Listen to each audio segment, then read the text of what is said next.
Juan Gabriel fue abandonado cuando apenas tenía 5 años. A los 13, un hombre de iglesia abusó de él. A los 20, lo encerraron en prisión por algo que jamás hizo. Desde aquella celda, le enviaba cartas a su madre. Ella nunca le respondió ninguna. Con el tiempo se volvió millonario y adquirió la misma casa donde su madre había servido como empleada doméstica. Ella le dijo que no lo quería. Él llenó estadios, creó más de 1.800 canciones, acumuló $160 millones y murió solo, tendido en el suelo de un baño en California. Amor Eterno es la canción que más se escucha en los velorios de México. Todo el mundo cree que es un homenaje a su madre, pero un día Juan Gabriel encontró una fotografía de Victoria colgada sobre la chimenea de su casa. ¿Saben lo que dijo? ¿Qué hace ahí esa señora? Quítenla, no quiero verla. Eso dijo de su madre el mismo hombre que compuso Amor Eterno, refiriéndose a la mujer que lo dejó atrás. Hoy vas a conocer lo que realmente ocurrió entre ellos. Sabrás lo que un sacerdote le hizo cuando tenía 13 años. Lo que Netflix reveló en noviembre de 2025. Lo que él nunca se atrevió a contar mientras vivió. Sabrás qué decían aquellas cartas que le escribió a Victoria desde Lecumberri, y por qué ella nunca respondió ni una sola. Sabrás cómo el hombre que ganó $160 millones murió debiendo más de 100 millones. Y sabrás qué está ocurriendo ahora mismo con su herencia. 6 hijos peleando entre sí, 13 propiedades que nadie sabe dónde están, y un heredero que podría quedarse sin nada. Te avisaré cuando lleguemos a cada parte. Pero antes hay algo que debes entender. Nadie nace siendo Juan Gabriel. Alguien lo convirtió en eso. Y ese alguien fue Victoria. Alberto Aguilera Valadez llegó a este mundo siendo un estorbo. Esas fueron sus propias palabras, no las mías. En medio de dolores, gritos y llanto, vine a este mundo como todos. Dijo en una entrevista grabada semanas antes de morir en 2016. Solo que con mi servidor llegaron los problemas y las tristezas. 7 de enero de 1950. Si te gusta este contenido, suscríbete para no perderte ninguna historia oculta. Parácuaro, Michoacán, un pueblo pequeño escondido entre la sierra, donde las calles eran de tierra suelta y las casas de adobe crudo, donde la pobreza no era una circunstancia pasajera, sino un destino que se heredaba de generación en generación, como una condena que nadie sabía cómo levantar. Alberto fue el 10º hijo, el último de todos, el que llegó cuando los recursos ya no alcanzaban para ninguno, el que nació cuando su familia ya estaba completamente rota. Piensa en eso un instante. 10 hijos en un pueblo sin trabajo, sin horizonte, donde lo único que crecía era la miseria. Su padre, Gabriel Aguilera Rodríguez, era campesino, manos llenas de callos, espalda encorvada por el esfuerzo de años, el tipo de hombre que se levanta antes de que amanezca y no descansa hasta que cae la noche.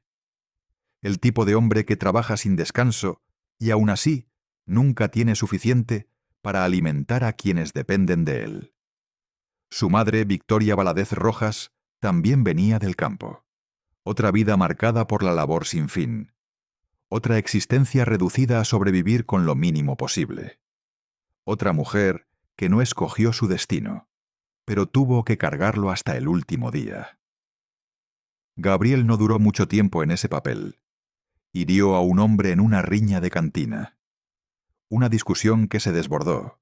Un cuchillo de por medio. Sangre, consecuencias. Lo metieron preso, y cuando salió, las amenazas de la familia del herido lo persiguieron hasta quebrarlo por dentro. Literalmente sufrió una crisis nerviosa tan grave que terminó internado en un hospital psiquiátrico en la Ciudad de México.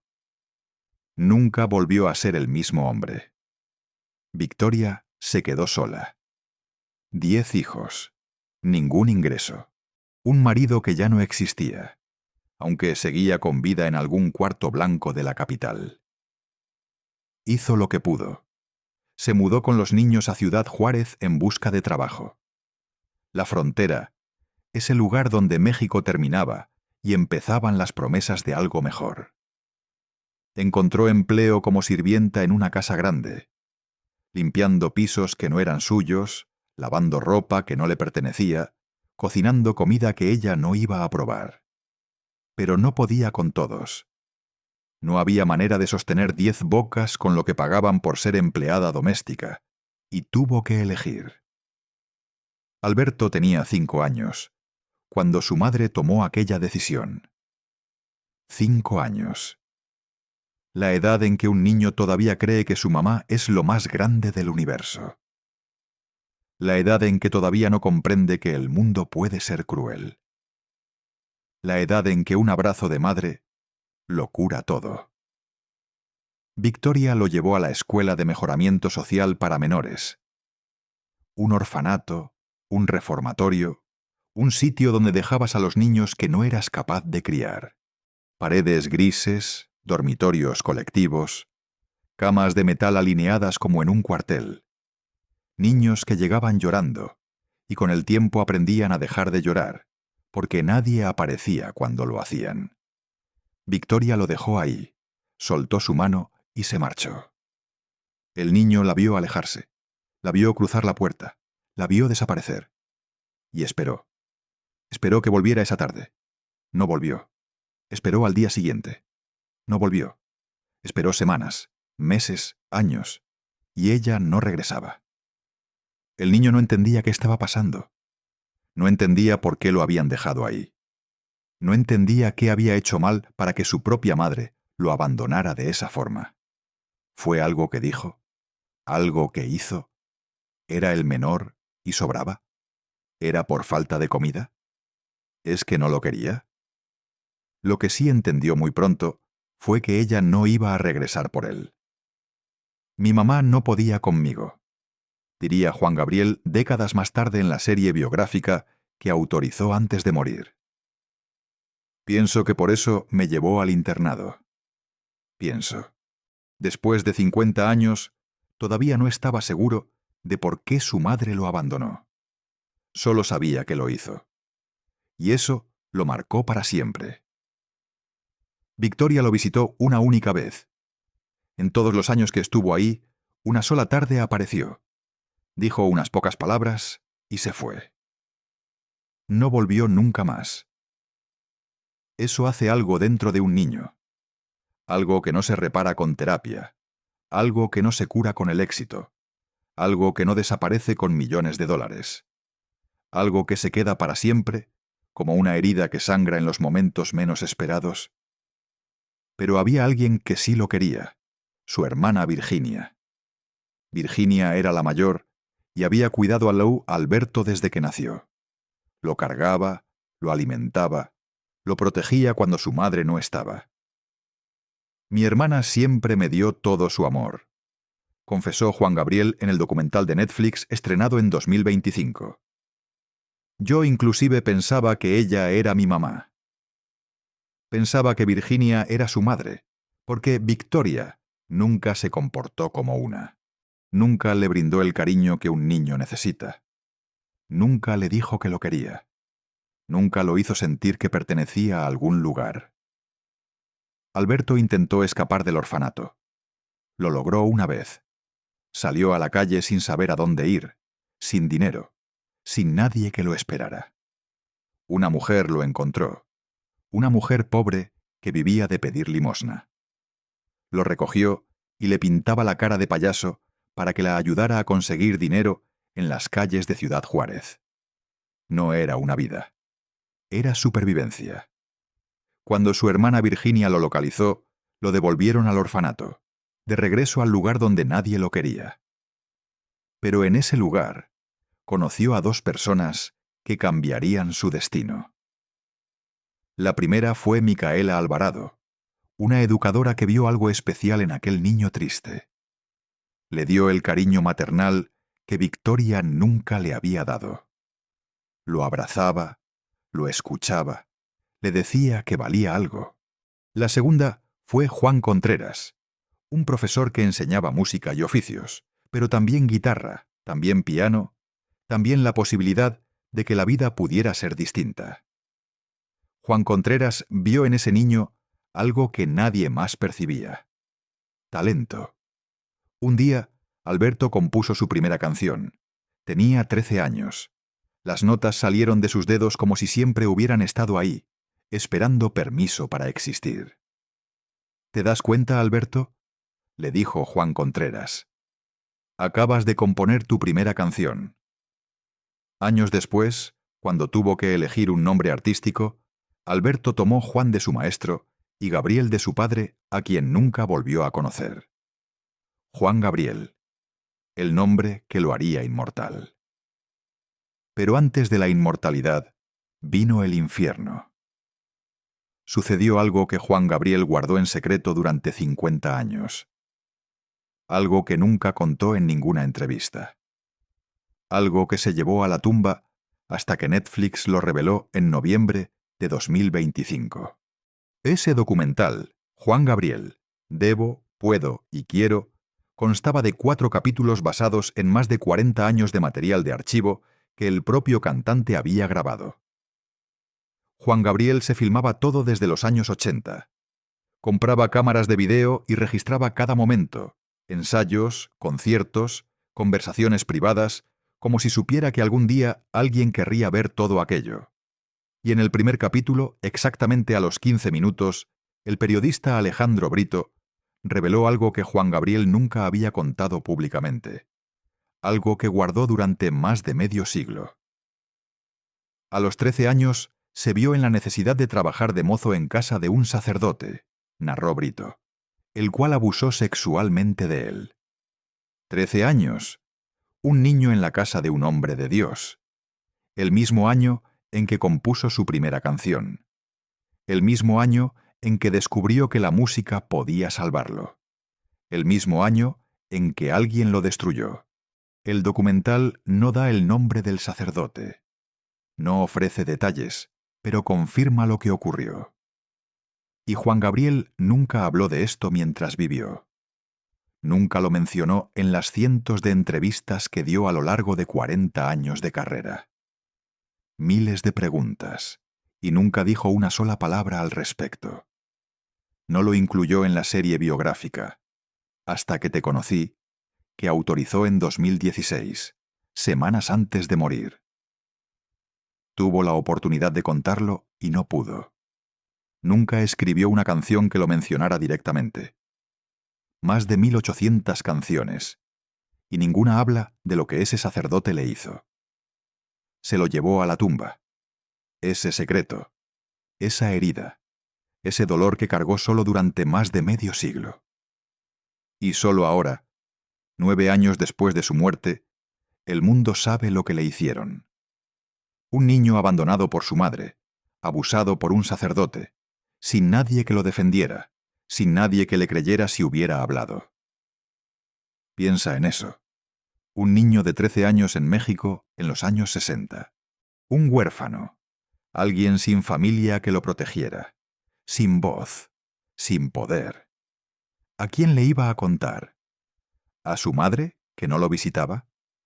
¿A su madre que no contestaba sus cartas? ¿A las autoridades del orfanato que lo habían dejado ahí? ¿A un sistema que protegía a los sacerdotes y castigaba a los niños que hablaban? No había nadie. Se quedó callado durante 50 años. 5 décadas guardando un secreto que lo destruyó por dentro.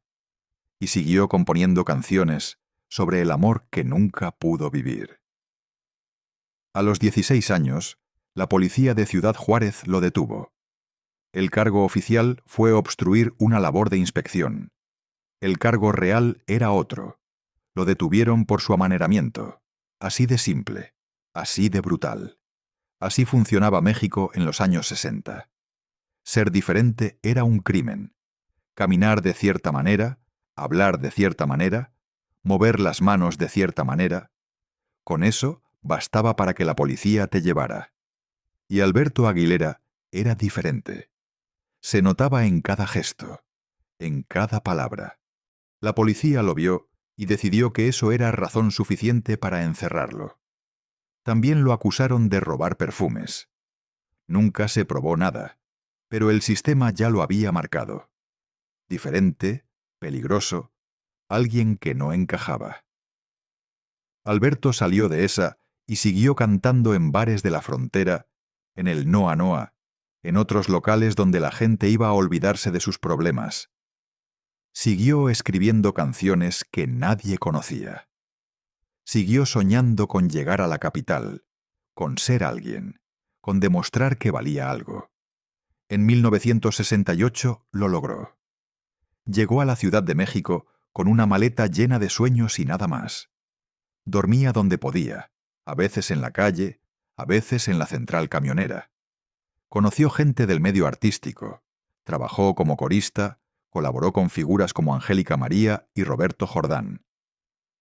Las cosas empezaban a moverse. Por primera vez en su vida, algo comenzaba a salir bien. Y entonces, el 14 de abril de 1970, todo se vino abajo. Lo que te voy a contar ahora es lo que pasó en Lecumberri.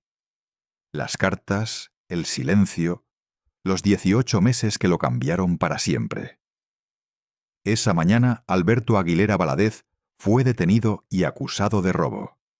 El cargo, haber sustraído joyas y un radio en una fiesta privada donde lo habían invitado a cantar. La acusadora, según testimonios que emergieron años después, fue la actriz Claudia Islas. Claudia Islas era famosa en ese entonces. Rubia, bella, conocida como la Brigitte Bardot mexicana. Estaba casada con un hombre poderoso. Alberto juró que era inocente. Suplicó que lo escucharan. Explicó que solo había ido a cantar, que no había tocado nada. Nadie le creyó. Era un don nadie. Un joven pobre, afeminado, sin contactos, sin dinero para un abogado. Lo sentenciaron a 3 años. 3 años por un crimen que no cometió. 3 años de su vida arrancados por la palabra de una mujer famosa contra la de un muchacho sin nombre. Lo enviaron a Lecumberri, el Palacio Negro. Lecumberri no era solo una cárcel, era una leyenda de terror. Una prisión construida en 1900 para ser moderna y reformadora. Un experimento carcelario que se suponía rehabilitaría criminales y que con los años se convirtió en uno de los lugares más violentos y corruptos de México. Tenía capacidad para 1000 reos y llegó a albergar más de 3800. Celdas diseñadas para un hombre donde dormían 5. Pasillos donde los guardias vendían privilegios al mejor postor.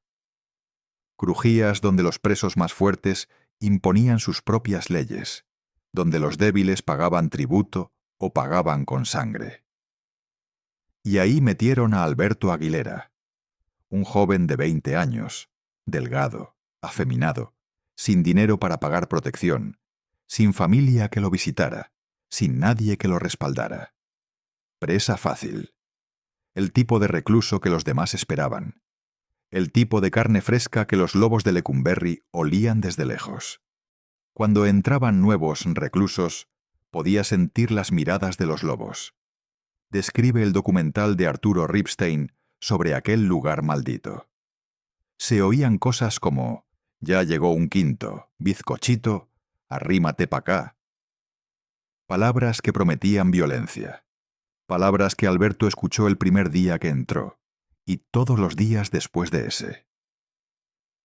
Alberto Vázquez, el cantante de baladas románticas, coincidió con él en prisión por otro caso, y lo recordó así años después.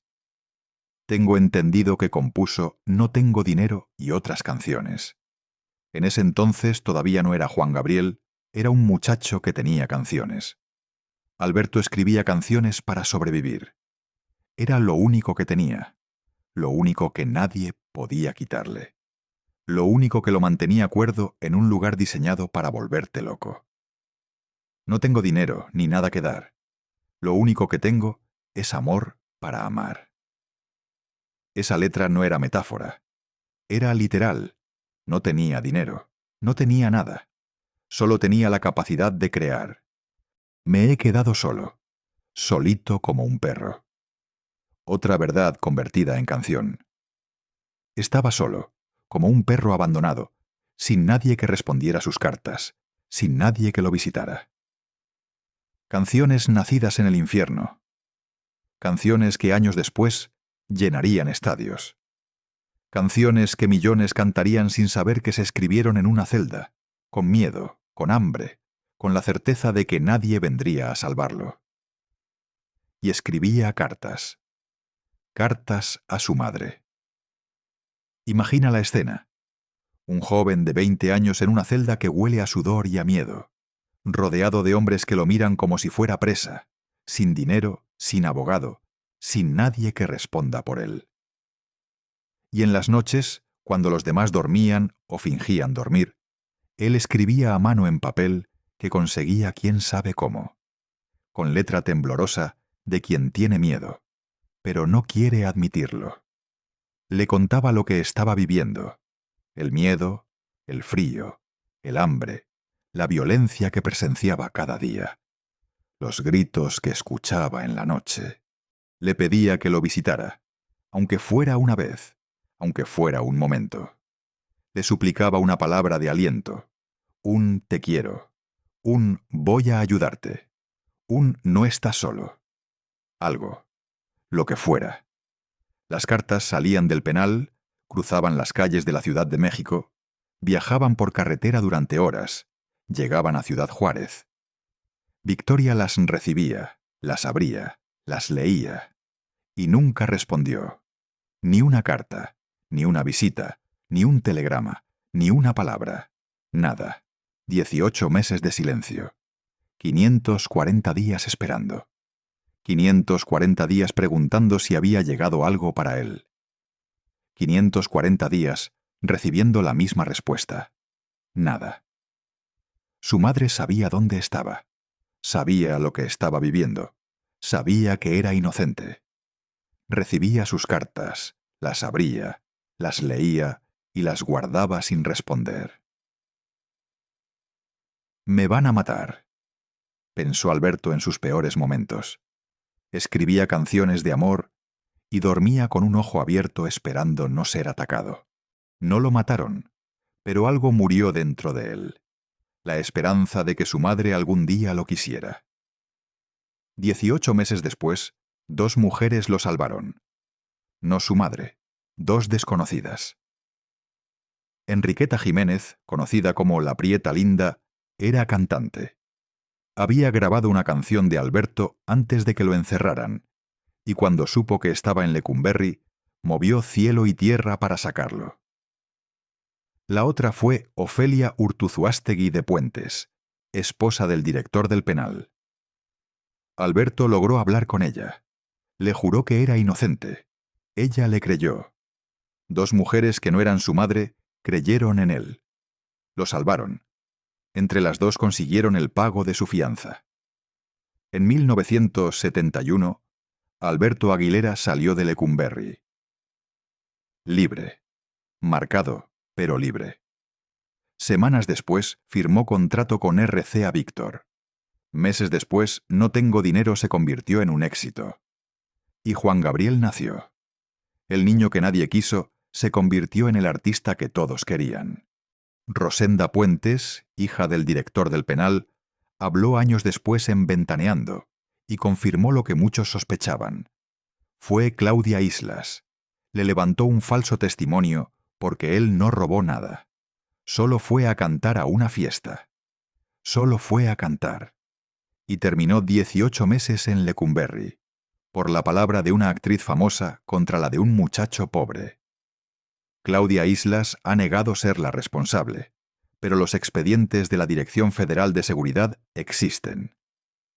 El gobierno mexicano espió a Juan Gabriel desde 1984. Registraron todo: su paso por Lecumberri, sus preferencias sexuales, sus relaciones íntimas. Lo vigilaron durante años por ser diferente, por ser gay, en un país que no perdonaba la diferencia. Lo que se ve no se pregunta, mi hijo, le respondió al periodista Fernando del Rincón en 2002, cuando le preguntó directamente si era homosexual. Esa frase se volvió legendaria. Millones la repitieron. La celebraron como un acto de valentía. Pero también fue una forma de esconderse, de no tener que decir la verdad, de protegerse de un mundo que lo había castigado por ser quien era desde los 16 años. Quizá tú también sabes lo que es guardar a algo importante toda la vida. Callar algo que te define porque sabes que el mundo no está listo para escucharlo. Porque tienes miedo de lo que van a decir. Porque es más fácil esconderse que enfrentar las consecuencias. Juan Gabriel cargó con eso durante 50 años y siguió cantando, ocultando quién era detrás de las canciones. Pero había alguien que seguía sin reconocerlo: Victoria Valadez. Cuando Juan Gabriel se hizo rico, lo primero que hizo fue buscar a su madre. Lo primero. No se compró una casa, no se compró un auto, no celebró con amigos. Lo primero que hizo fue buscar a Victoria. Quería demostrarle que había valido la pena, que ese niño que dejó en el orfanato se había convertido en alguien, que ese muchacho al que nunca visitó en la cárcel ahora podía comprar lo que quisiera, que todo el dolor había servido para algo. Le compró la casa donde ella había trabajado de sirvienta en Ciudad Juárez. Piensa en eso un momento. La casa donde Victoria había limpiado pisos ajenos, lavado ropa ajena, aguantado órdenes de gente que la trataba como inferior. Esa casa Juan Gabriel la adquirió completa y se la regaló a su madre. El regalo más simbólico que podía darle. La casa donde ella había sido empleada doméstica ahora era suya, gracias a él. Y Victoria le dijo que no quería saber nada, que no iba a vivir ahí, que se dejara de cosas. Rechazó el regalo más cargado de significado que su hijo podía ofrecerle. Juan Salas, amigo cercano del cantante, confirmó el episodio. Y Juan Gabriel siguió enviándole dinero cada mes sin falta, aunque ella no contestara, aunque no lo visitara, aunque lo hubiera rechazado. Siguió mandando dinero como si todavía esperara que algún día lo quisiera. Hasta el 27 de diciembre de 1974. Ese día, Victoria Valadez murió. Juan Gabriel estaba de gira en Acapulco, cantando para miles de personas, siendo el artista que todos amaban, lejos de la mujer que nunca lo amó. No llegó a tiempo. No pudo despedirse. No pudo decirle lo que siempre quiso decirle. Toda su vida buscando el amor de esa mujer. Y ella se fue sin dárselo. Sin decirle que lo perdonaba. Sin decirle que lo odiaba. Sin decirle nada. Victoria se llevó su silencio a la tumba. Y Juan Gabriel se quedó con las palabras que nunca pudo decir. De ese dolor nació Amor Eterno, la canción más escuchada en los funerales de México, el himno que hace llorar a generaciones enteras, la melodía que suena cuando alguien muere y los que quedan no encuentran palabras. Tú eres la tristeza de mis ojos que lloran en silencio por tu amor. Millones de personas han cantado esa letra en velorios, en cementerios, en iglesias llenas de flores y de llanto, en noches de soledad cuando extrañan a alguien que ya no está. La cantan pensando en madres que se fueron, en padres que murieron, en amores que terminaron, en hijos que partieron antes de tiempo. Todos creen que es un tributo de amor, un homenaje hermoso a una madre querida, la expresión perfecta del dolor de perder a quien más se ama. Pero existe otra versión, una que nadie cuenta, una que lo cambia todo. Joaquín Muñoz, quien fue representante de Juan Gabriel durante años, relató un episodio que lo revela todo. Un día, Juan Gabriel llegó a su casa en las lomas de Chapultepec. La casa había sido remodelada y sobre la chimenea había una fotografía de Victoria, grande, en un lugar de honor. Juan Gabriel la vio y preguntó: «¿Qué hace ahí esa señora?». Muñoz respondió: «Es tu madre, Alberto». Y Juan Gabriel ordenó: «Quítala de ahí, no la quiero ver. Esa señora no es mi mamá. No es mi madre. Esa señora». Esa era la verdad detrás de Amor Eterno. No era solo amor, era dolor, era rabia contenida. Era el grito silencioso de un hijo que lo dio todo y nunca recibió nada. Hasta que te conocí fue otra canción que escribió pensando en ella. Hasta que te conocí, vi la vida con dolor. No fue una canción de desamor romántico, fue el reclamo de un niño abandonado. Pero Juan Gabriel no solo cargó con el rechazo de Victoria, cargó con algo peor, algo que le rompió el alma. En 2012, su nieto Héctor fue encontrado inconsciente en una celda de la cárcel del condado de El Paso. Murió de sobredosis. Tenía 23 años. El único nieto de Juan Gabriel, muerto en una cárcel. El ciclo se cerró de la manera más cruel posible. El abuelo casi muere en Lecumberri a los 20. El nieto murió en El Paso a los 23. 2 generaciones, 2 cárceles. El mismo final. El ciclo que Juan Gabriel quiso romper toda su vida se cerró brutalmente sobre su propia sangre, sobre el hijo de su hijo, sobre la siguiente generación. La generación que iba a demostrar que él había logrado cambiar el destino de su familia. No lo logró. Alberto Jr., el padre de Héctor, era el primer hijo que Juan Gabriel adoptó. Lo sacó del orfanato Semjase, el propio orfanato que el cantante había fundado en 1987. Era su intento de romper la maldición, darle a alguien lo que nadie le dio a él, ser el padre que nunca tuvo. Y terminó igual, peor. Un nieto muerto en una celda, un hijo destrozado, un ciclo que no pudo romperse, por más dinero que tuviera, por más fama que acumulara, por más amor que intentara dar. Juan Gabriel se distanció de Alberto Jr. después de esa tragedia. Lo culpó en silencio y cuando murió, lo excluyó del testamento. El primer hijo que adoptó, el niño que rescató del orfanato, el que iba a demostrar que él podía ser mejor padre que Victoria. No recibió nada. 0. Después de todo lo que Juan Gabriel hizo por él, después de sacarlo del orfanato, después de darle su apellido, después de criarlo como hijo. Nada, como si nunca hubiera existido. Piensa en eso. Juan Gabriel pasó su vida dándoles a quienes lo rechazaron. Le mandó dinero a Victoria cada mes, aunque ella nunca contestó sus cartas desde la cárcel. Le compró una casa, aunque ella le dijo que no quería saber nada de él. Siguió intentando hasta el día en que Victoria murió, sin decirle que lo quería. Y al final, le quitó todo a su primer hijo, al que más debería haber perdonado, al que más se le parecía, al que también era huérfano. El mismo patrón de Victoria, pero invertido. Victoria abandonó al hijo que más la necesitaba. Juan Gabriel abandonó al hijo que más se le parecía. Quizá tú también conoces ese dolor, el de intentar romper un ciclo y descubrir que el ciclo era más fuerte que tú, el de querer ser diferente a tus padres y terminar haciendo exactamente lo que juraste que nunca harías. El de mirarte al espejo un día y ver el rostro de quien más odiaste. Juan Gabriel quiso ser el padre que nunca tuvo y terminó abandonando a su hijo como Victoria lo abandonó a él.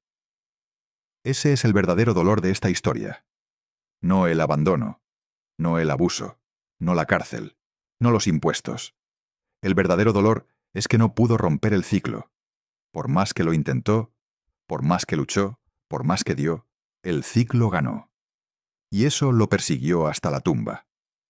Pero hay algo que todavía no te he contado. Algo que no tiene sentido. Algo que cuando lo escuches vas a decir, ¿cómo es posible? Juan Gabriel fue el artista mexicano más exitoso de su generación. No es exageración. Son números, son hechos documentados, son récords que nadie ha podido superar en décadas. Compuso más de 1.800 canciones, todas registradas en la Sociedad de Autores y Compositores de México. Es el compositor con más obras registradas en la historia de esa institución. Su disco Recuerdo, segundo, lanzado en 1984, es el más vendido en la historia de México.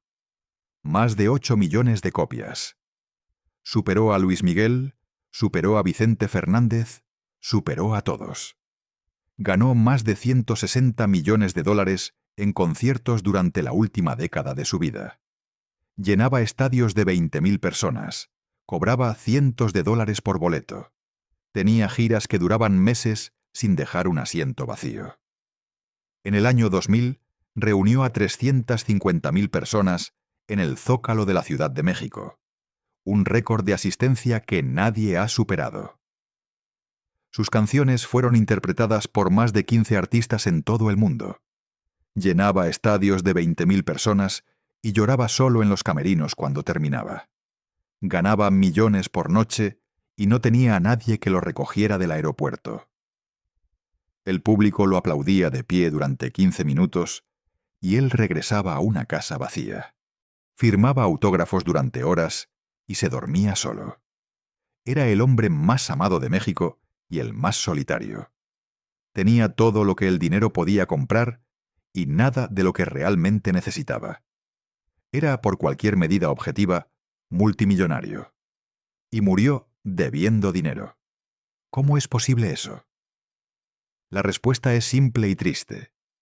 Juan Gabriel nunca entendió el dinero.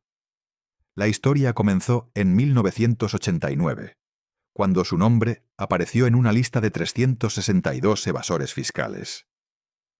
Nunca declaró nada, reveló una fuente a la revista Proceso. Estaba trabajando como loco y declaraba en ceros. Ganaba millones, llenaba estadios, vendía discos por toneladas y al final del año, cuando tocaba reportar a Hacienda cuánto había ganado, ponía ceros. Como si no hubiera ganado nada. Como si esos estadios llenos no existieran. Como si los millones de pesos que entraban a sus cuentas fueran invisibles. Pat Chapoy, la periodista que lo conoció durante décadas, lo explicó en el documental de Netflix. Él quería que las cosas funcionaran como él quería y le molestaba pagar impuestos. Juan Gabriel tenía su propia lógica fiscal, una lógica que no tenía sentido para nadie más. ¿Por qué voy a pagar si Hacienda nunca me ha prestado a mí dinero?, le dijo a su apoderado Eugenio Martínez.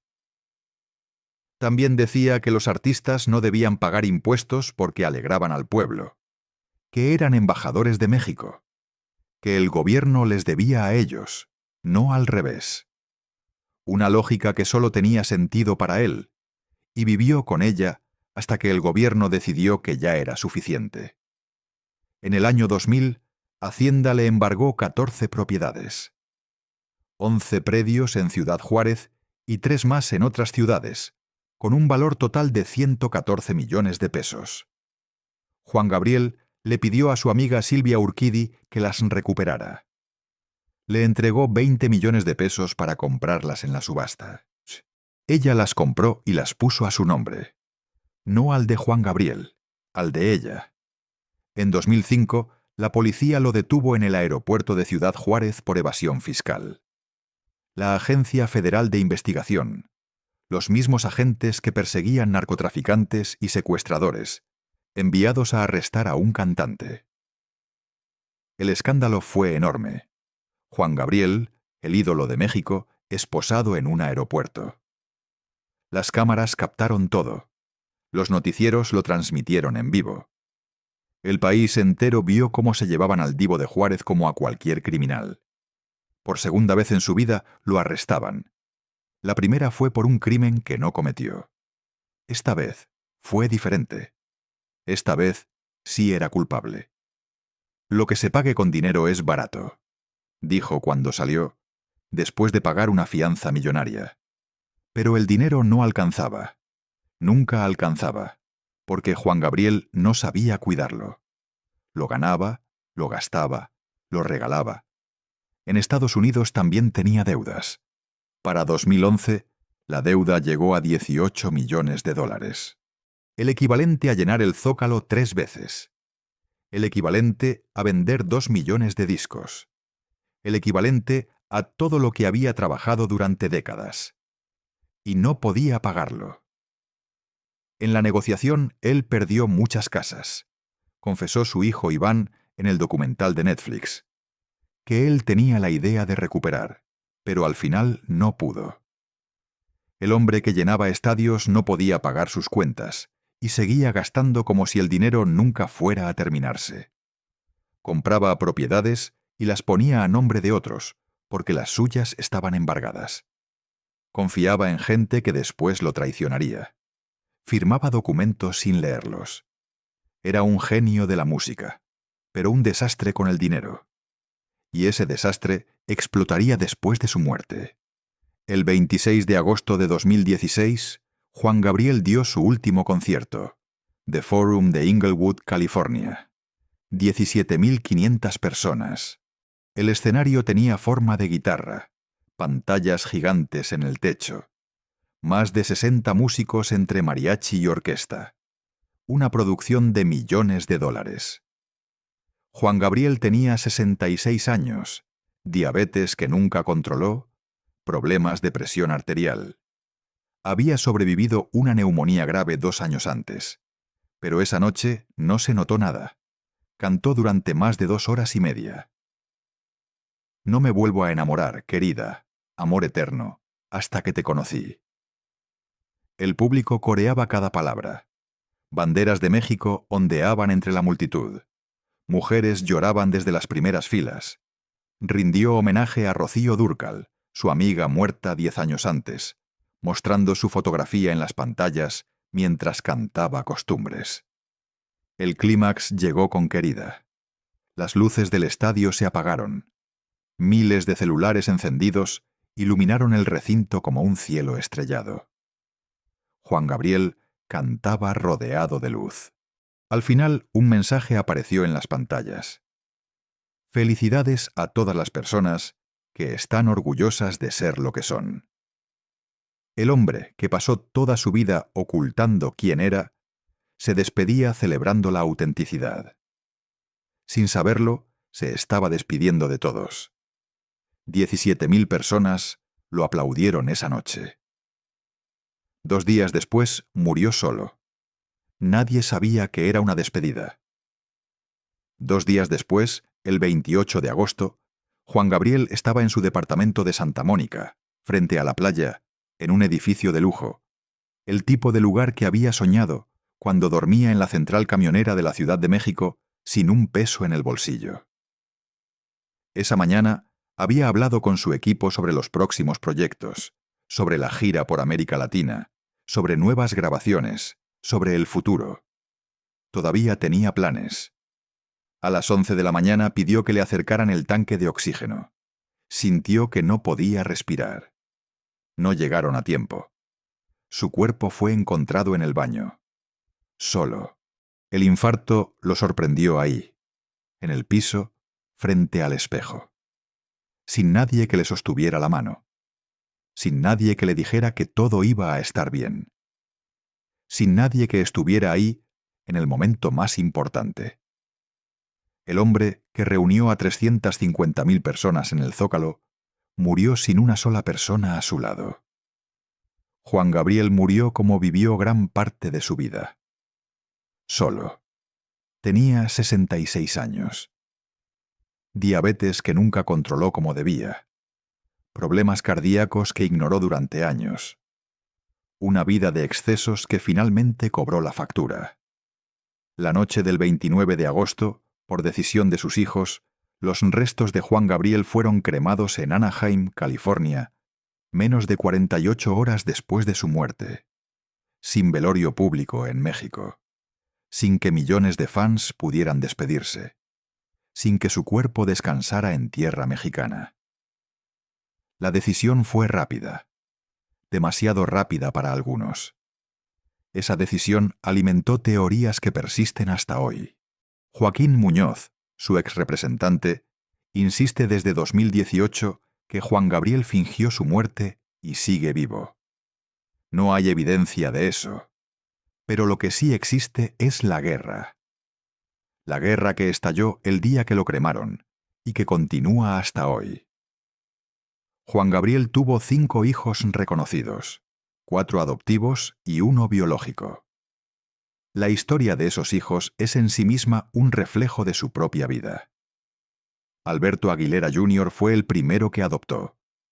Lo sacó del orfanato Semjase que el propio Juan Gabriel había fundado en 1987 en Ciudad Juárez. Piensa en eso. El niño que fue abandonado en un orfanato fundó su propio orfanato, y de ahí sacó a su primer hijo adoptivo. Era un intento de romper el ciclo, de darle a alguien lo que nadie le dio a él, de ser el padre que nunca tuvo. Joan, Hans y Jan fueron adoptados después, junto con Laura Salas, una mujer que se convirtió en la figura materna del hogar.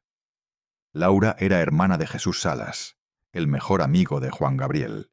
Nunca se casaron oficialmente, pero ella crió a esos niños como si fueran propios. Iván fue diferente. Iván fue el único hijo biológico, nacido por fertilización in vitro con Laura Salas. El único que compartía la sangre de Juan Gabriel. El único que podía decir genéticamente que era su hijo. Y cuando Juan Gabriel murió, su testamento fue claro. Iván era el heredero universal. Solo Iván. Alberto Jr. quedó completamente excluido. Joan, Hans y Jan quedaron mencionados, pero sin la herencia principal.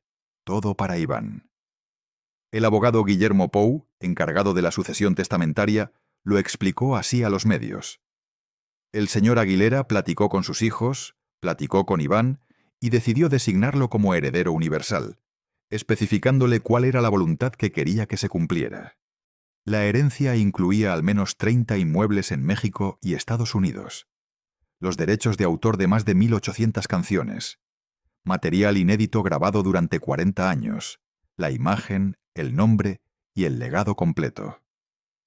Se estima en $30 millones. Pero había un problema de 16 años que nadie había querido resolver. Las 13 propiedades que Silvia Urquidi compró en el año 2000 seguían a su nombre. Juan Gabriel le había dado 20 millones de pesos para rescatarlas del embargo de Hacienda. Ella las compró y las puso a su nombre, no al de él. Durante 16 años, mientras Juan Gabriel vivía, nunca le pidió que las devolviera, nunca firmó un documento, nunca aclaró la situación. Confió en ella, y cuando murió, ella dijo que eran suyas. «Me lo llevaré a la tumba», declaró. Si él en 16 años jamás tocó el tema, no tienen por qué hacerlo ahora. La mujer que él creía su amiga, quedándose con 13 propiedades. Otra traición. Otra persona que tomó de él sin dar nada a cambio. Las 13 propiedades siguen en litigio. Y comenzaron a aparecer hijos. Hijos que nadie conocía. Hijos que reclamaban ser de Juan Gabriel. Hijos que salían de la nada con pruebas de ADN. Hijos que querían parte de los $30 millones. Primero Joao Aguilera, después Luis Alberto, después Claudia Gabriela, y en mayo de 2025, Joe García, quien afirma ser hijo de Juan Gabriel con su prima hermana. «Mi papá me compró una casa en Palm Springs cuando supo de mí», declaró. Él vivía una vida secreta. 6 personas reclamando ser hijos de Juan Gabriel. 6 personas peleando por una parte de los $30 millones. 6 historias distintas con algo en común. Todos quieren lo que Juan Gabriel dejó. Y mientras todos pelean, Iván Aguilera enfrenta su propia crisis. En abril de 2024, sus propios abogados lo demandaron por no pagarles. Los mismos que lo ayudaron a quedarse con la herencia. Si pierde ese juicio, lo destituyen como albacea y pierde acceso a todo. La ironía es brutal. Juan Gabriel no pagó impuestos y perdió propiedades. Su hijo no pagó a sus abogados y podría perder la herencia completa. El mismo patrón, la misma ceguera, la misma incapacidad de entender que las cuentas siempre se cobran. Y nadie aprende. La familia que Juan Gabriel construyó se destruye. En 2021, Joan golpeó a su hermano Jean en la casa que su padre les dejó. El hijo golpeando al hijo en el hogar que Juan Gabriel construyó para que vivieran en paz. Laura Salas tuvo que llamar a la policía. Un abogado que intentó impugnar el testamento dijo algo que resume las sospechas de muchos. Qué casualidad que el único heredero haya sido Iván. Qué casualidad que muere cuando está Iván. Qué casualidad que incineran el cuerpo a la brevedad. No hay evidencia de nada irregular, pero las preguntas flotan y nadie puede responderlas, porque el único que sabía la verdad ya no está. Se fue guardando secretos, como siempre, como toda su vida. Hay algo que Juan Gabriel repitió toda su vida. Una frase que dijo una y otra vez, en distintos momentos, en distintas entrevistas, como si fuera la única verdad que conocía con certeza. La frase que resume toda su existencia. No sabían qué hacer conmigo, pero después no sabían qué hacer sin mí. Lo dijo hablando de su infancia en el orfanato, de cómo las autoridades no sabían cómo tratarlo, de cómo era un problema, un estorbo, algo que sobraba, hasta que se convirtió en una estrella, y entonces todos querían estar cerca de él. Pero esa frase aplica a toda su vida. Es el hilo que conecta cada tragedia, cada triunfo, cada traición. Su madre no supo qué hacer con él. Lo abandonó en un orfanato cuando tenía 5 años. No lo visitó más que una vez. No contestó sus cartas cuando lo encerraron en Lecumberri. Rechazó la casa que él le compró cuando se hizo millonario. No sabía qué hacer con él, pero vivió del dinero que él le mandaba cada mes. Cada mes sin falta hasta el día que murió. No sabía qué hacer sin él. La industria no supo qué hacer con él. Era demasiado afeminado para ser cantante de rancheras. Demasiado mexicano para ser pop internacional. Demasiado diferente para encajar en cualquier categoría que alguien hubiera inventado. Demasiado él mismo para ser lo que otros querían que fuera. No encajaba en ningún molde. No seguía ninguna regla. No sabían qué hacer con él, pero se convirtió en el artista más exitoso que tuvieron. El que más discos vendió, el que más estadios llenó, el que más dinero generó, el que puso a México en el mapa musical mundial. No sabían qué hacer sin él. El sistema no supo qué hacer con él. Lo encerró a los 16 años por ser gay. Lo mandó a Lecumberri a los 20 por un crimen que no cometió. Lo persiguió durante décadas por no pagar impuestos. Lo espió, lo vigiló, lo acosó. Tiene expedientes en los archivos de la Dirección Federal de Seguridad, documentos donde registraron sus preferencias sexuales, donde anotaron con quién dormía, donde lo trataron como amenaza por el simple hecho de ser diferente. No sabían qué hacer con él, pero tuvieron que soportar que llenara el Palacio de Bellas Artes 3 veces, que reuniera a 350.000 personas en el Zócalo, que se convirtiera en el artista más importante que el país ha producido. No sabían qué hacer sin él. Su familia no sabe qué hacer sin él. Se pelean por sus propiedades, se demandan entre sí, se golpean en la casa que él compró. 6 personas reclaman ser sus hijos. 13 propiedades siguen en litigio. El heredero universal podría perderlo todo. 9 años después de su muerte, siguen peleando, y ninguno puede llenar el vacío que dejó. Porque Juan Gabriel era el centro de todo, el que mantenía todo unido, el que pagaba las cuentas, el que resolvía los problemas, el que cargaba con todo para que los demás no tuvieran que cargar con nada. Y ahora que no está, todo se desmorona. Esa es la historia de Juan Gabriel, no la del ídolo que hacía llorar a multitudes, no la del divo de Juárez que todos aplauden, no la del artista que vendió millones de discos, no la que cuentan en los homenajes, no la que aparece en los especiales de televisión. Esta es la otra historia, la que nadie quiere escuchar, porque es más fácil recordar al ídolo que al ser humano, la del niño que nadie quiso y que terminó manteniendo a todos los que lo rechazaron, la del hombre que transformó su dolor en canciones que millones cantan sin saber de dónde vienen, la del artista que vivió escondiendo quién era, que nunca pudo amar en público, que nunca pudo ser completamente él mismo, que respondía: lo que se ve no se pregunta, porque la verdad era demasiado peligrosa. Murió solo en un baño de Santa Mónica, en el piso, frente a un espejo. Su cuerpo fue cremado antes de que México pudiera despedirlo. Su herencia está destrozada.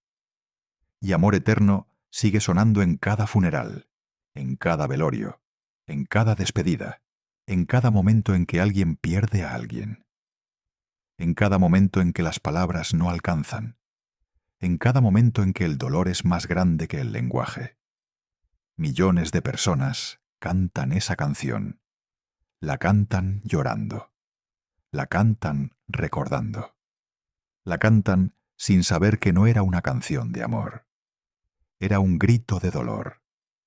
El grito de un niño de 5 años parado en la puerta de un orfanato, viendo cómo su madre se alejaba sin voltear, sin despedirse, sin decirle que lo quería. El grito de un adolescente de 13 destruido por alguien que debía protegerlo. El grito de un joven de 20 escribiendo cartas que nunca fueron respondidas. El grito de alguien que nunca dejó de esperar. Y ella nunca llegó. Juan Gabriel escribió más de 1800 canciones, y en ninguna pudo decir lo que realmente sentía por Victoria. Solo en privado, solo cuando nadie escuchaba. Quítala de ahí, no la quiero ver. Esa fue su verdad. La verdad que guardó durante más de 40 años.